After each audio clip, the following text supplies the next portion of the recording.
Hey, folks, welcome to Free Press Sports with Carlos and Shawn. Carlos, we got the man here today. We're in a tight little booth.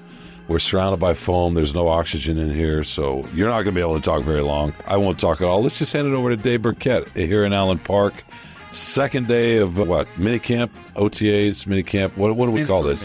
Mandatory minicamp, pajama practice. There are lots of names for this. What are your impressions so far? And by the way, thanks for joining us. Yeah, I don't know that we're going to be able to stop Carlos from talking. He's going to suck up all the oxygen in the room. So, but no, I mean, it's like you said, like Dan Campbell always says, right? It's a pajama party. You can't tell too much from this. The Lions are just out here getting work in, working on some situational stuff so they don't have to go over all of the same things when they report again for training camp. They're playing at a faster tempo, I think. We see a lot of what we expect in that they have a lot of skill talent on offense, even with Jahmyr Gibbs sitting out. Amon-Ra St. Brown and Jamison Williams, who I know you like maybe a little bit better than I do in terms of what he can provide this year. Sam Laporta, right? The offensive line isn't fully intact, but they just have a lot of pieces on offense. And then defensively, again, there's a lot of people out. Some of the newcomers are out. Both of the new defensive linemen are out. But I think you can see, what they'll be able to do a little bit, or what they want to do with some of the added depth they have in the secondary, the aggressiveness that allows them to bring in the pass rush game. When you have Carlton Davis out there, and you can see some of the physicality that he brings at the cornerback spot, the way he's able to jam up receivers like Jamison Williams, sort of negate that speed a little bit, what that allows them to do up front in terms of getting after the quarterback. So in theory, that's something that should help the defense overall. So you're saying we should cut Jamison Williams. Carlos, on the other hand, is saying, well, let me ask you this, Carlos. Sam Laporta, does he have a chance to be the best offensive tight end in football next year? Not take out the blocking. That's going to be George Kittle.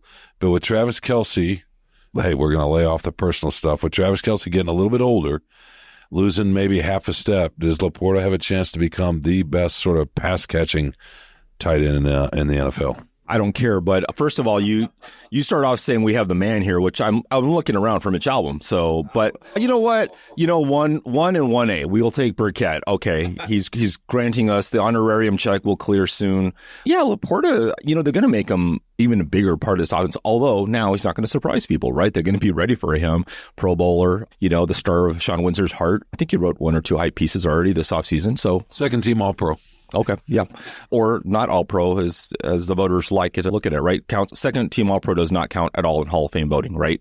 Doesn't matter quite as much. Yeah, okay. So we like first teamers here in the Hall of Fame. Well, let me ask you, Dave was talking about the defense, and I'll ask Dave, one of the guys that Dan Campbell spoke about today on Wednesday, second day of camp, was Levi Onwuzurike, which it wasn't a good start when someone asked about Pascal Onwuzurike, and he said, who is the second guy? But he just didn't hear the name. But what did he say? He's this offseason, he's been highlighting guys like JMO and saying, hey, this is the guy. And he said a lot of good stuff. Second round pick, a lot of pressure. This guy's already has 1 foot in Bustville. What do you think? What can he be? Does he have potential to really help? Yeah, I mean, so Dan Campbell was asked about Jamison Williams, and he said, he was touting how, good his offseason was, and then he comes out, and the first time we see him after he said that, I think he dropped the first pass thrown his way. And then he was talking about Hendon Hooker coming off this really great practice, and then we go watch him, and it was kind of like, I think he maybe threw 2 or 3 interceptions that day. So he said Levi Onwuzurike has had a really good offseason, and he qualified it by saying these guys are not in pads, but he said he added some more weight, right? The back injury that he suffered, or that he had been dealing with really since college, is now to the point where he could pack a few more pounds back on that body, and maybe that should help him. Look, this is a contract year for Levi, right? This is probably his last run in Detroit. He's playing for a new deal. He has to stay healthy. I will say the one thing that there is for him is opportunity. I mean, DJ Reader and Aleem McNeil are going to be your starters, but who's the backup, right? Levi is probably your first defensive tackle off the bench, and John Kaminsky can play inside, and Josh Paschal can play inside, but Levi is sort of that true defensive tackle. So the opportunity is there for him, but we've all seen this enough and heard this enough where let's take these things with a little bit of a grain of salt this time of year. If he's still doing it in training camp, maybe that looks feels a little more real because you're starting to get into the regular season and you're starting to get pads on and you're starting to do it more consistently. And then all of a sudden you can say, you know what, I can see that guy have a bigger role. And is he going to play this year? Yeah, I think he'll have a bigger role than last year, but is he going to make an impact? I'm still going to take a wait and see approach on that one. What's interesting is that Campbell even said today, we just got done listening to him talk in his daily press conference here before practice starts, is that he hates the hype. He didn't use the word hype, but he was kind of saying that, right? It's like, we're not in pads. Yeah. I hate to say this. He may have even said, I think he did use the word hate at one point. And as far as Hooker, yeah, he built him up a little bit, but then not that, was it a couple of days later? I'm trying to remember, maybe the next week, he said, he finally showed something. He more or less said that, right? I mean, so it was the second week of OTAs, and that's what he said. He said, he was asked about it, and he said, he finally had a good practice, essentially, the day before. Yeah, so he's not gonna hold back both ways, is he? And he's like any good coach, and I think we can assume he's a decent coach, right, Carlos? He's calculated in what he's saying and how he's talking about people. Well, look, the thing with all of those guys, right, is that you expect to see some growth this time of year. Those are guys that have a big runway to maybe show something because they haven't done a lot. Jamison, he didn't play his rookie year, right? He was hurt most of it. And last year he had the suspension and then he had the hamstring injury. And so there was a lot sort of going on. I guess I don't discount that there's growth among those guys and Levi for that matter too. It's just when you start to look at who the Lions are going to be relying on in season, Amon-Ra St. Brown, Jahmyr Gibbs, Sam Laporta, those guys are going to come before Jamison Williams. And I think he's still going to be an important part of things. And defensively, it's going to be Aiden Hutchinson and Aleem McNeil and DJ Reader. And so will Levi have an impact? Will he play? Yeah, of course he's going to play. But, a lot of people right now, they take what coaches say in spring and what we write in spring, and they think, oh my God, he's destined for a 10-sack season. No. He's destined to maybe finally have a role, and maybe he has 3 sacks, and that's a pretty good year for him because he's been hurt. So I guess when I say that, take this with a grain of salt, just tamp down those expectations a little bit for all 3 of those players because they're showing growth, but they still have a long, long way to go, and they're still buried a little bit on the depth chart by the people in front of them. Well, and to get back to Josh Paschal for a second, and your point about depth, and Carlos, you know this, the opening night at Kansas City, Paschal had a tackle for a loss late in the game that was critical in getting a stop.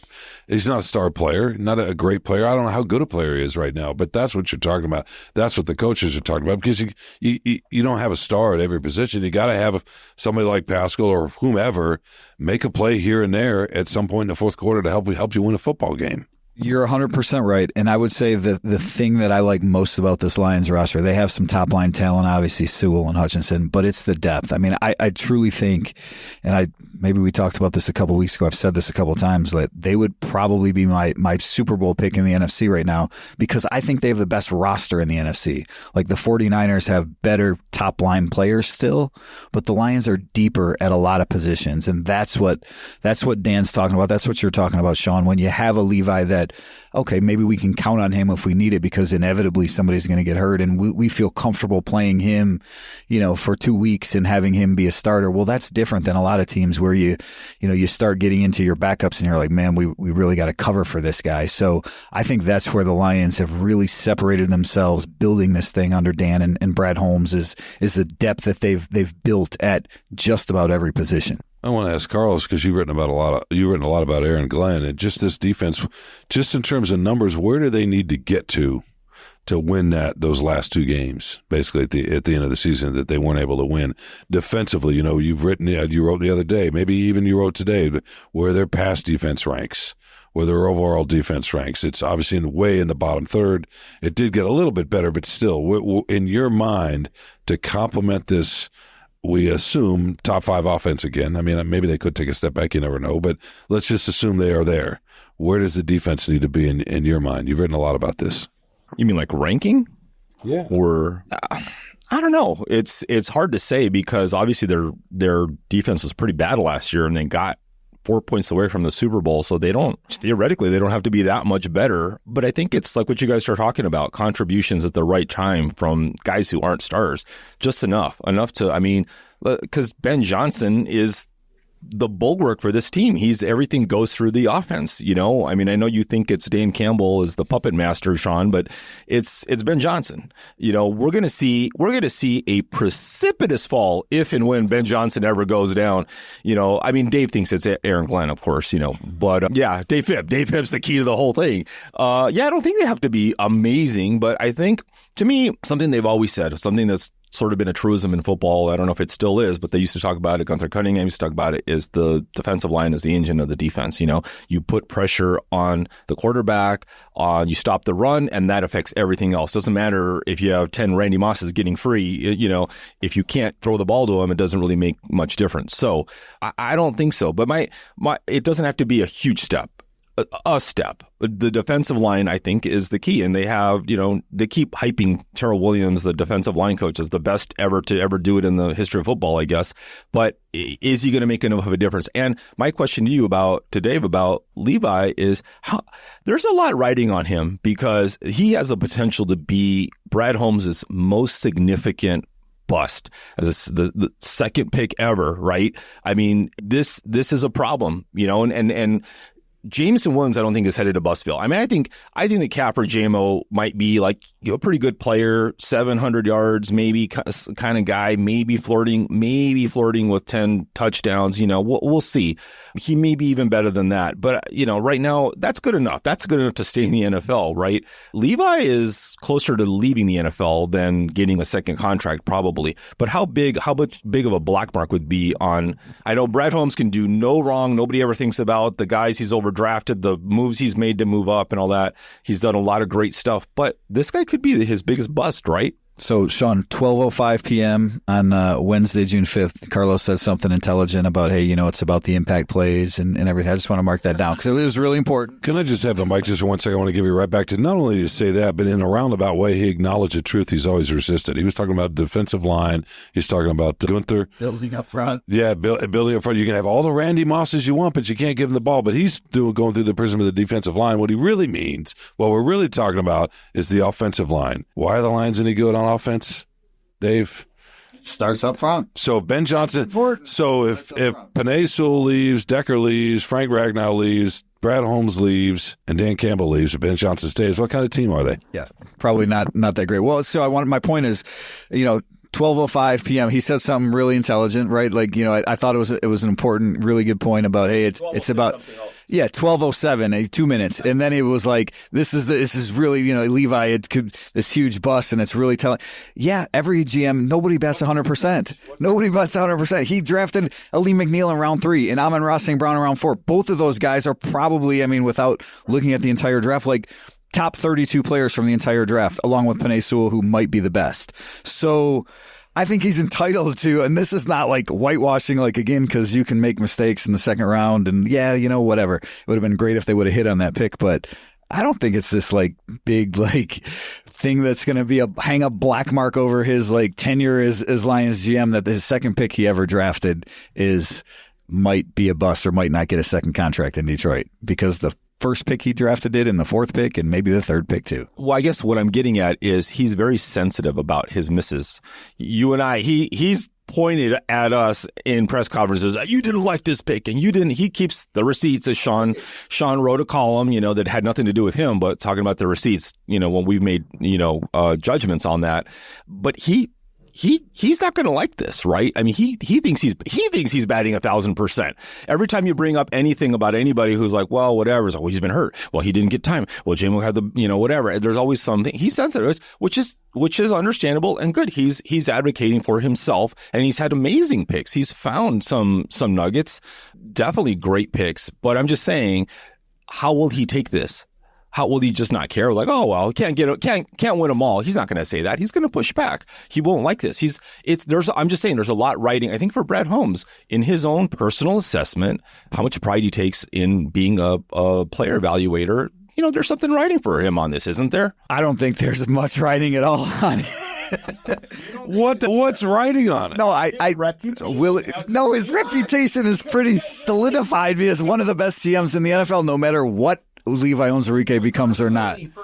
Look, yes, I'm sure, like, you know, because he said before, like, identifying talent is easy for him. And, you know, like, it's the other things that factor into whether the players hit. So, yeah, he takes pride in that. And, like, if Levi doesn't hit in Detroit and then he signs somewhere else and he goes on to be an All-Pro, like, I'm sure, like, inside he'll be like, man, I knew it all along. Like, he'll feel pretty proud about that pick. Like, damn, my first 4, or really 5, Melifonwu was in that class. You know, they were pretty good picks. But I don't think it matters one way or another to him as legacy, what people think here. Like, the long-term future of the Lions, you can only re-sign so many players. So Penei Sewell, Amon-Ra St. Brown, Aleem McNeil, they are going to define that draft, not Levi Onwuzurike, no matter what happens this year or in the future. I mean, sometimes I love Carlos to death. Sometimes he's like the kid who closes his eyes and thinks you can't see him. You know what I mean? It's in terms of the receipts. He's talking about the receipts. No, but Carlos is acting like you two are the only things that question him. He got questioned immediately on national television when he took Gibbs. Twitter blew up when he took Jack Campbell. It wasn't just you two guys. I mean, that's what he's reacted to, was all over football. Right? If it had just been you two and nobody else, he might have given you two guys a hard time, but he wouldn't have felt as, oh my God, the whole football world's out to get me, which is kind of how he acted.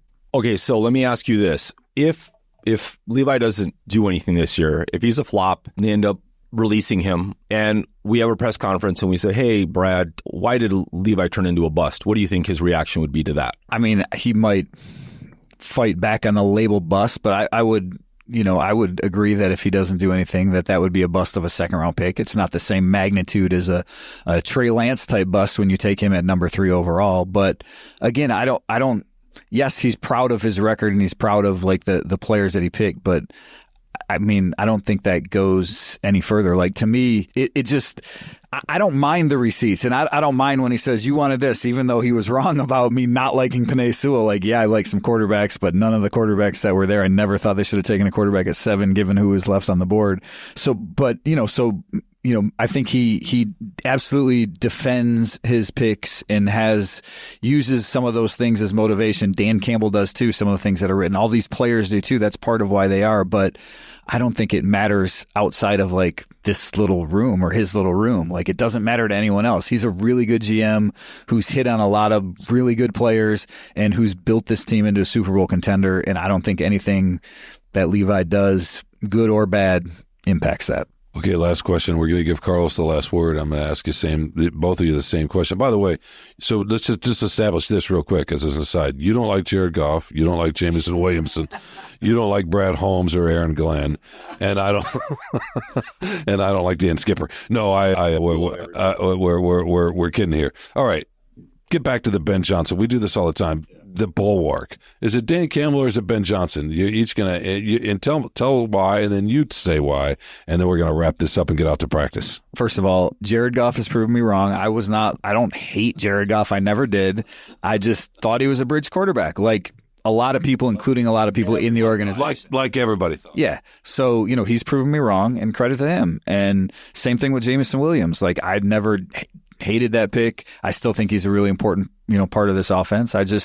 I'm not completely buying. Again, when people hear Dan Campbell, talk highly of him, they automatically, their heads go to spaces like, wow, this guy's going to be an all-pro receiver and 1,400 yards. And no, like tamp down those expectations. All right. Ben Johnson, Dan Campbell, like they work together. Dan Campbell is really, really good at what a head coach needs to be good at, and that is managing people. Like, he's one of the best in the NFL and trusting his people that are underneath him. And Ben Johnson is one of those people that are underneath him. And Dan, to his credit, as much as Dan may give the guidance of where the ship is going, like, he lets Ben do a lot of the things. And Ben is an awesome play caller. He is really, really good at his job. So it is the confluence of those two things. It's not Ben, it's not Dan. Together, they have made this offense one of the best in the NFL. And I think Ben Johnson is extremely bright. I think Carlos is right that, Ben is outside of maybe the personnel, the biggest reason that this offense is one of the top 5 in the NFL. But I think Dan is above that as one of the biggest reasons why this team is one of the top 5 in the NFL. Yeah, it's the NFL is about scoring points. And this guy does it at a rate that we haven't seen here in a really long time. Yeah, Dan Campbell is great, and we've been through, how many coaches have we lived through, right? And, so credit to Matt Patricia for hiring Ben Johnson, promoting him to tight ends coach, and then for Dan Campbell passing him over, hiring Anthony Lynn, bailing after 6 games or whatever, and then, who was with him in Miami. Who was with him in Miami, couldn't see his genius, and then, passing in coordinator, and then I'm not sure I'm going to let him call plays, so Dan kind of backed into this a little bit. He didn't, let's face it, he flopped on his first 2 coordinator picks. Aaron Glenn has not, I'm sorry, but he really shouldn't have a job. He's flopped. He has flopped. He just, I don't know what. He loves him as a organizer, as a personnel guy, his players have his respect, whatever, but I don't think nobody would be knocking down his door to be a coordinator right now. But whatever, if he works for Dan Campbell, he works for Dan Campbell. But Ben Johnson has been the undiscovered, the secret little, component to this whole thing. But Dan, here's what I think is I do think if Ben Johnson leaves, I think Dan's learned enough about what it really means to be a coordinator, what it takes, all that stuff, the organization. You're not going to find another Ben Johnson. You don't need a carbon copy. But I think he's learned enough through the process. And that's one of his big strengths is learning from his mistakes. And I think you'll find another good, credible offense coordinator. I mean, he may call plays. We'll see. I think he probably has that in him. But also Ben Johnson was his passing game coordinator when he was calling plays. So they, like you said, Dave, they worked, together. But I really worry when and if Ben leaves, like what is going to happen to this team because they rely so much on the offense. All right, we got to get Dave out to practice. My final word on that is Ben Johnson does what Dan runs more or less what Dan Campbell wants. He slips up and actually says that from time to time in his press conferences. He does. He said it last week. He's like, I went over to say this is how I want it done, and Ben Johnson said, "He got it," and said, "I've got it," right? But that was based on what he had been told in a meeting that he wanted him to run. But it executes Dan's vision. Exactly. We talked about this before, and if you've seen the old NFL films of Belichick, as a defensive coordinator for Parcells, this happened all the time. Parcells would come up to Bill, it's like, "Hey, Bill, are we going to?" He's like, "I got it, Bill, I got it." Like he was already 3 steps ahead of him, like a grand master champion, chess champion. So that's what Ben's doing is, "Don't worry, Dan, I got it. I know. We're going to seal the blocks at whatever side." You guys are both right. It's semantics. Ben executes Dan's vision to perfection, but this would be like an artist drawing a picture of, right, hey, do a little caricature drawing of my kids. Like some artists, they're not going to do as good as other artists. Ben is a really, really, really good artist who executes exactly what Dan wants. So Dan has this vision, but not everyone can execute it like Ben does. I think that's absolutely correct. I think you're right, but the more appropriate, comparison is Dan says, "Hey, score a lot of points," and Ben's like, "Yeah, I got it." That's ridiculous. That's just ridiculous. The idea that he doesn't. You're saying he doesn't know anything about football. But that's what you're saying. You've got an artistic genius in Ben Johnson. But we don't know that he's a genius. We don't know. You do not know. You don't know enough about football. That he's not a genius. So how do you know? How do you know what's going on in the? I've been in the locker room and talking to players. But you've been in. Calls him a sicko. But he knows who designs. Yeah, in terms of calling a clever player a trick play at a particular time, that was based on a very specific thing. That was not based on an overall vision. You have no idea what goes on in the meetings. You have no idea what Campbell's doing. You don't know any of that. None of that. You're making an assumption. That's what you're doing. Talk to players. Sorry. No, that's. You can have the last word, Dave. No, that's it. You're both right. That's enough of that argument. No, it honestly is that Ben Johnson is extremely bright and talented, and who knows what he'll be like as a head coach. And I think he's absolutely been a huge part of what the Lions have done. Will things change when he's gone? Of course. But I don't know that it's completely fair to judge that either because the roster will change. People will get older, right? So this is an argument that will never end. Ben Johnson's very good at his job. Dan Campbell's very good at his job. Dan has the vision. Ben executes it together. That's why the Lions are a really good team. We will see if he's more Bill Parcells or Bill Belichick, right? It'll play out over time, and we'll see. Okay, Dave, we got to get out to practice. Carlos, I don't know if you need to get out to practice. I don't know if I need it. You and I don't ever need to watch football again because we both know everything gets clear. But it's fun. Dave brings out the best of us. But we need to take a break. Come back, finish the show, wrap it up with our favorite thing. We will be right back with more Free Press Sports with Carlos and Shawn.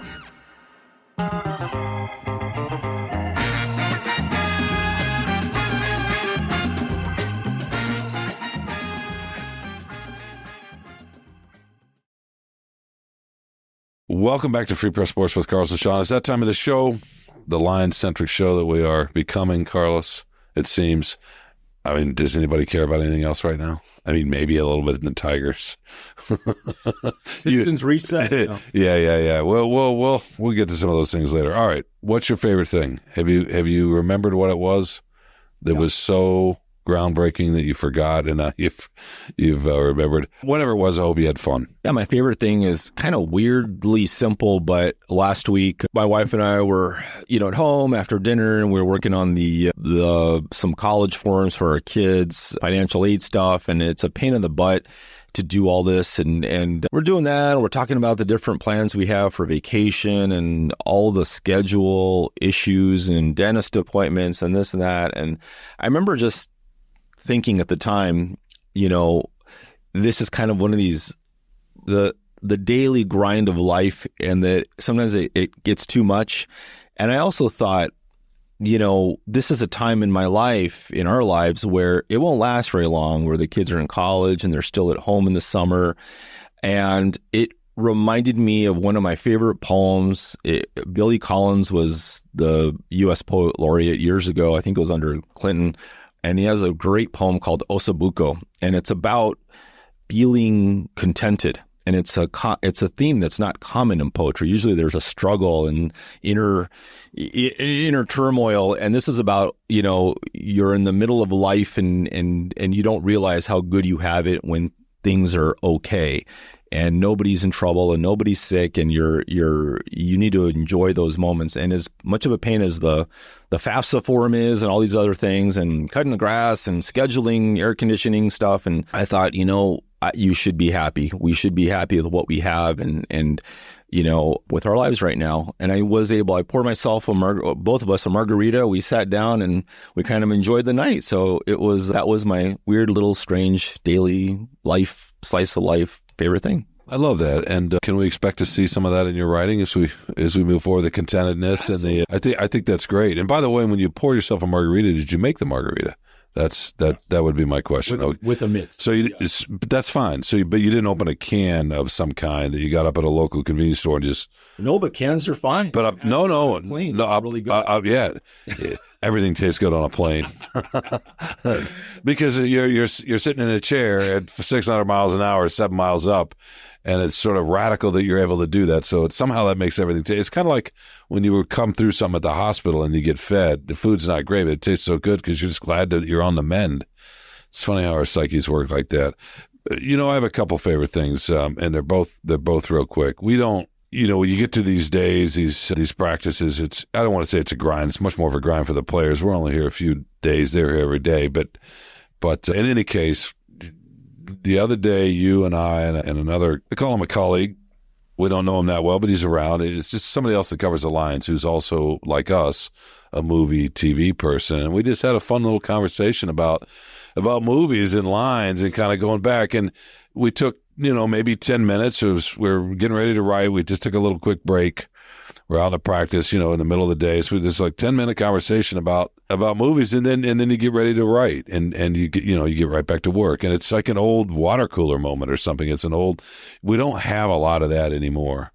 We've never had it a lot as sports writers anyway. We don't have a traditional office to go into, but we get those maybe before a game at a press box. You have some of those moments here and there. But in this whole debate, also a friend and colleague of ours, Mike Elrick, and I have been talking a lot on another podcast, The Soul of Detroit, about whether young people want to go back to offices or not. The train station, the train depot in Detroit that's just opening, that was planned before COVID. And a lot of it was going to be this big center and create all these creatives that want to get together. It's a great idea, and hopefully it'll work it out. But COVID changed that. Anyway, I don't want to go down that rabbit hole, but just this idea of being in the office versus working from home, and there are pros and cons to both, and the numbers probably say productivity goes up if you're at home for certain things. In any case, I was thinking about this yesterday in that conversation because we don't do that a lot, and it was just a fun. Maybe you got in your car and didn't think about it again. Maybe you haven't thought about it since, and that's just fine. But it was fun, and I really enjoy that. And it's a human kind of moment that sometimes we lose sight of because we don't do it as much as we used to. One quick thing for the listener out there is the biggest debate we had about the movies was what was the best movie of the 1990s. And I kind of looked this up, and there are a lot of great movies, and it's maybe considered one of the best decades in movies. Schindler's List, Goodfellas, LA Confidential, Gladiator. I mean, it just goes on and on. I mean, I remember having a debate with my friends when I saw Goodfellas because I'd just seen Miller's Crossing, or maybe vice versa. I don't remember which one I saw first. And I had people that were Miller's Crossing because they were Coen Brothers people, and then Goodfellas because they were Scorsese. Yeah, but we don't do that anymore so much, right? I mean, Furiosa came out, and it's not, most people don't think it's Fury Road, maybe, but the point is that people aren't really seeing it, and we just don't go see movies. But that's another topic for another conversation. The bottom line is that was really fun chatting with you. And our other guy here, who I don't want to mention because he doesn't want to be part of this, but he loves pop culture movie stuff. So yeah, just a little moment when we're all together, just kind of like the old school days. So that was fun. All right, bud, let's get out to practice. Thanks for joining us. As always, subscribe, rate from whenever you find your podcast with your favorite places. And who are we thinking? Oh gosh, Robin Chan, producer, executive producer Kirkland Crawford, and Free Press editor Nicole Avery Nichols, but the most important person, you, obviously. And thanks for listening to us bicker about Ben Johnson and Dan Campbell. It's an never-ending argument, but we think it's a pretty fun argument. And thanks again to the great Dave Birkett for joining us. It always ups the energy here. All right, until next week, Carlos, or soon thereafter, when we return with more Free Press Sports with Carlos and Shawn.